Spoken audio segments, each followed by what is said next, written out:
டெல்லியில் அண்ணாமலைக்கு பலார் பலார் என்று அறை விழுந்ததால் ஏதேதோ பேசுகிறார் என்று அமைச்சர் சேகர் பாபு விமர்சித்துள்ளார். கடந்த காலத்தை விட தற்பொழுது தமிழ்நாட்டில் குற்றச்சம்பவங்களின் எண்ணிக்கை குறைவாக உள்ளது. தமிழ்நாடு அமைதி பூங்காவாக உள்ளது. அண்ணாமலைக்கு டெல்லியில் பலார் பலார் என்று அறை விட்டார்கள். அதை மறைக்க ஆதி திராவிடர் நலவிடுதியில் உணவு சரியில்லை என்று சொல்கிறார். ஆதி திராவிடர் நலவிடுதியில் உணவு தரம் இல்லை என்றால் அதை ஏற்றுக்கொண்டு ஆய்வுக்கு செல்லலாம். குறைகள் சொல்லக்கூடாது. குறைகளை கூட குற்றச்சாட்டுகளாக சொல்லும்போதுதான் பதில் சொல்ல நாங்கள் தயாராக இருக்கிறோம். எந்த இடத்தில் உணவு தரமற்று உள்ளது என்பதை அண்ணாமலையை வர சொல்லுங்கள், நாம் சென்று ஆய்வு செய்வோம் என்று கூறினார். சமீபத்தில் செய்தியாளரிடம் பேசிய அண்ணாமலை கூட்டணி குறித்து நான் எதையும் பேச விரும்பவில்லை என கூறினார். மேலும் உள்துறை அமைச்சர் அமித்ஷா, தலைவர் JP நட்டா, சந்தோஷ் ஆகியோரிடம் தமிழக அரசியல் களம் எப்படி உள்ளது என விரிவாக கூறியுள்ளதாகவும் அவர் தெரிவித்தார். அதிமுகவுடன் கூட்டணி இல்லை என்பதில் மாநில தலைமை தெளிவாக இருப்பதாக முன்பு சொல்லியிருந்தீர்களே என செய்தியாளர்கள் கேட்டபோது அதற்கு குறுக்கிட்ட அண்ணாமலை, நான் எதையும் மாற்றி பேசுபவன் அல்ல. இதற்காக அரசியலுக்கு வந்தேனோ அந்த நெருப்பு உள்ளே எரிந்து கொண்டிருக்கிறது. கட்சிதான் முதன்மையானது. எல்லா முடிவுகளையும் தொலைநோக்கு பார்வையோடு தான் எப்போதும் எடுத்து வந்திருக்கிறோம். பாஜகவின் வளர்ச்சிதான் முக்கியம் என்று மட்டும் தெரிவித்தார். உத்தரப்பிரதேச மாநிலத்தில் குற்றச்செயல்களில் ஈடுபடுவோரின் சொத்துக்களை புல்டோசர் மூலம் இடிக்கும் நடவடிக்கைகளில் மாநில அரசு ஈடுபட்டு வந்தது.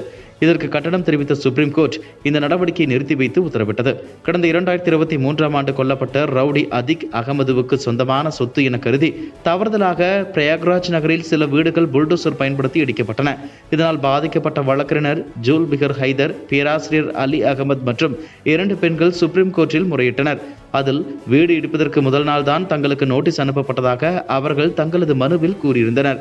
இந்த வழக்கு நீதிபதிகள் AS ஓகா மற்றும் நீதிபதி உஜால் பியான் அமர்வில் விசாரணைக்கு வந்தது. அப்போது நீதிபதிகள் பேசும்போது புல்டோசர் நடவடிக்கை அரசியலமைப்பிற்கு எதிரானது மற்றும் மனிதநேயமற்றது.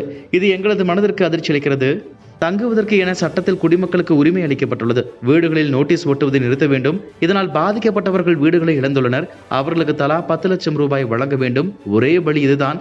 இதனால் உரிய விதிமுறைகளை பின்பற்ற வேண்டும் என்ற எண்ணம் அதிகாரிகளுக்கு வரும் என நீதிபதிகள் தங்களது உத்தரவில் தெரிவித்துள்ளனர். சட்டசபையில் அதிமுக பொதுச் செயலாளர் EPS பேசும்போது அதிமுக உறுப்பினர்கள் கோரிக்கை வைக்கும் பெரும்பாலான திட்டங்கள் சாத்தியமில்லை என திருப்பி அனுப்பப்படுகிறது.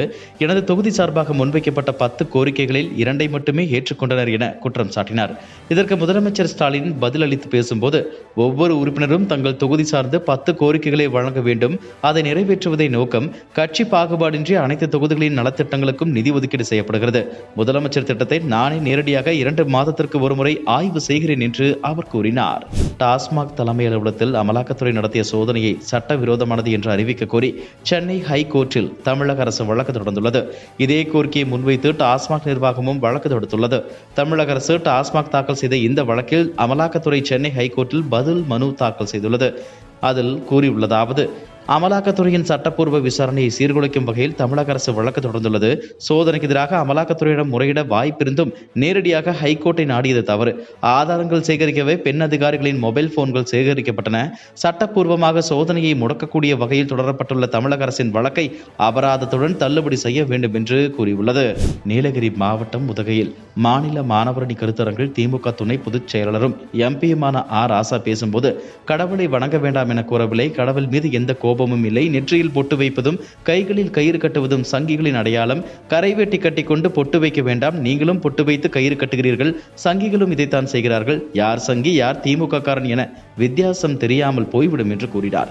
இதற்கு பதிலடி கொடுத்துள்ள பாஜக மூத்த தலைவர் ராஜா, திமுகவில் இருக்கின்ற மாற்று மதத்தினர்களான இஸ்லாமியர்கள் குல்லா வைக்க வேண்டாம், கிறிஸ்தவர்கள் சிலுவை அணிய வேண்டாம் என ஆராசா போன்ற இந்து விரோத சக்திகளுக்கு சொல்வதற்கு தைரியம் வருமா? இந்துக்களை என்ன வேண்டும் என்றாலும் பேசலாம். திமுக அமைப்பு ரீதியாக இந்து விரோதிகள் என தொடர்ந்து சொல்லி வருகிறேன். அல்லேலூயா சொல்கின்ற ஒருவரை அறநிலையத்துறை அமைச்சராக வைத்துள்ளனர். அறநிலையத்துறையை அழிப்பதற்கு வைத்துள்ளனர். திமுக என்பது நச்சுப்பாம்பு. இந்துக்களை அழிப்பதற்கான ஒரு சக்தி என்பதை இந்துக்கள் புரிந்து கொள்ள வேண்டும். 2026 தேர்தலில் மக்கள் இதற்கு தகுந்த பாடம் புகட்ட வேண்டும் என்று கேட்டுக்கொள்கிறேன் என்று ராஜா பதிலடி கொடுத்துள்ளார்.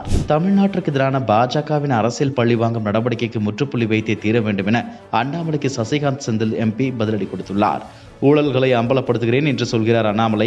ஆனால் அவரே பெரிய ஊழல்வாதி. தேசிய ஊரக வேலை உறுதி திட்டத்தின் கீழ் மோடி அரசு தமிழ்நாட்டிற்கு வரலாறு காணாத நிதியை தந்ததாக கூறினார். அனைவருக்கும் வேலை வழங்கவும் சரியான நேரத்தில் ஊதியத்தை கொடுப்பதும் அரசாங்க சட்டத்தின் கீழ் உள்ளது. நலத்திட்டங்களுக்கு தரும் நிதியை நிறுத்த ஊழல் குற்றச்சாட்டுகளை ஒரு சாக்காக பயன்படுத்துவது பாஜக என அவர் குற்றம் சாட்டினார். இதுபோன்ற செய்திகளை மேலும் தெரிந்து கொள்ள எங்களது YouTube, Facebook மற்றும் Twitter ஆப்களை சப்ஸ்கிரைப் செய்யவும்.